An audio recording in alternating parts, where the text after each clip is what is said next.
Where in the Bible does it say that Christians have the right to physically defend themselves? In my previous video, I explained the meaning of Jesus' turn the other cheek phrase, that phrase in the Gospel of Luke chapter 6. When Jesus said, if someone strikes you on the cheek, turn him the other also, his intent in giving this command was to help his disciples to avoid getting lured into petty and childish slap fights, be them of a verbal or physical nature, with fools who are just not worth their time and just not worth their effort. He didn't want his disciples wasting their time and wasting their energy getting roped in to these petty slap fights with fools. He was not, however, commanding his disciples to just stand there while some thug beats them to death. I think we all would agree, just on some basic rational level, we have this just inherent sense that Jesus expects us to defend ourselves if someone is trying to hurt us. But the question is, where do we find that in Scripture? Where does the Bible tell us that it's okay to use physical force to defend ourselves against legitimate physical threats? Again, like I mentioned in my previous video, one of the places we can find that answer is in the book of Proverbs. Proverbs chapter 3. Now here, Solomon, the man God himself proclaimed to be the wisest man who ever lived, Solomon is teaching his son that he is free to defend himself against someone who is attempting to do him bodily harm. In Proverbs 3, verses 29 and 30, Solomon instructed his son with these words. He said, Son, do not plan evil against your neighbor who dwells trustingly beside you. Do not contend with a man for no reason when he has done you no harm. Now, I would say that we are free to disagree with whomever we choose. In fact, I would say that we have a moral responsibility to disagree and voice our disagreement with irrational or evil men. But like Solomon explained here, we're not free to initiate the use of force against another human being, no matter the circumstances. Regarding the use of coercive force, philosopher and novelist Ayn Rand said it best when she said that no man, or group, or society, or government has the right to assume the role of a criminal and initiate the use of physical compulsion against any man. Men have the right to use physical force only in retaliation, and only against those who initiate its use. The ethical principle involved is simple and clear-cut. It is the difference between murder and self-defense. A hold-up man seeks to gain a value, wealth, by killing his victims. The victim does not grow richer by killing a hold-up man. The principle is, no man may obtain any values from others by resorting to physical force.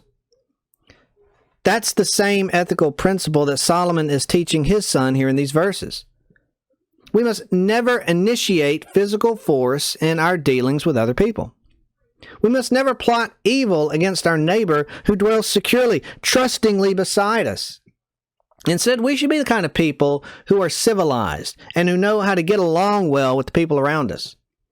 We should work hard to earn the respect of others and be the type of people that our neighbors can depend on to act with peace and to act with civility. And we all should work hard every day to manage the trust and goodwill that we earn with diligence, because trust is an essential element of a civilized and healthy society.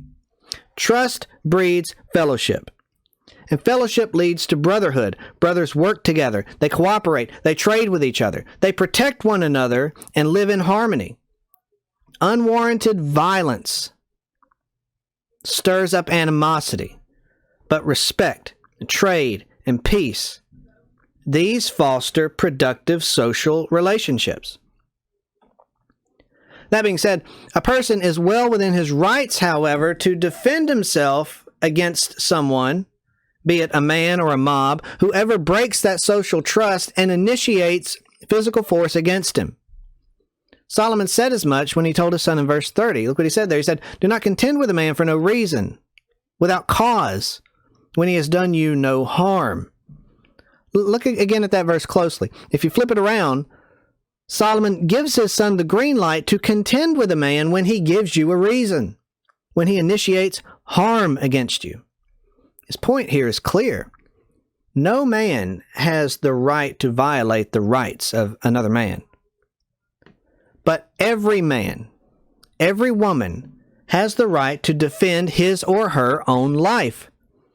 Any uncivilized thug who initiates force against you deserves force in return, not as vengeance, but in rational self-defense.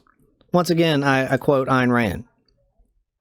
The necessary consequence of man's right to life is his right to self-defense. In a civilized society, force may be used only in retaliation and only against those who initiate its use. All the reasons which make the initiation of physical force an evil make the retaliatory use of physical force a moral imperative. Life is the greatest gift that God could ever give a human being.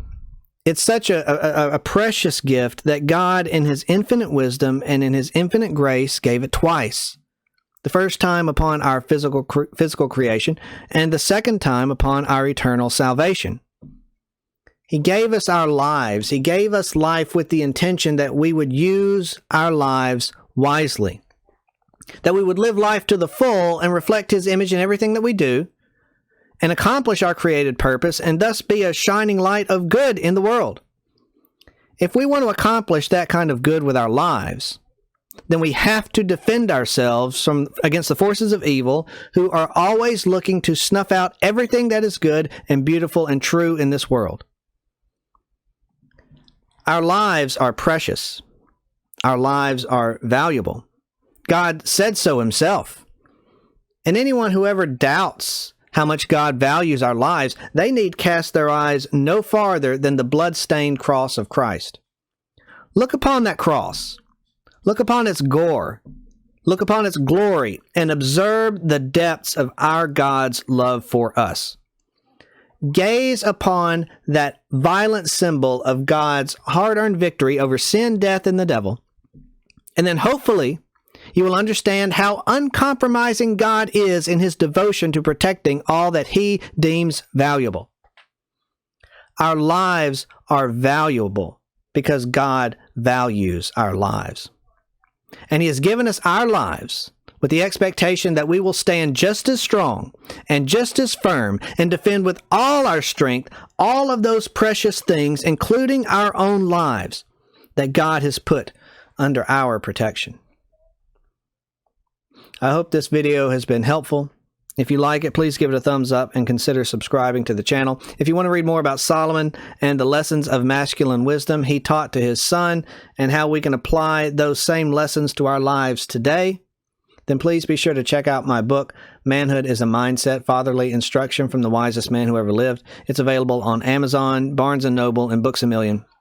If you want more info, you can go to my website, jcolintrisler.com. I'll put a link to that in the description below. I'll be back with some more stuff soon. I'll see you on the next one. Have a good day.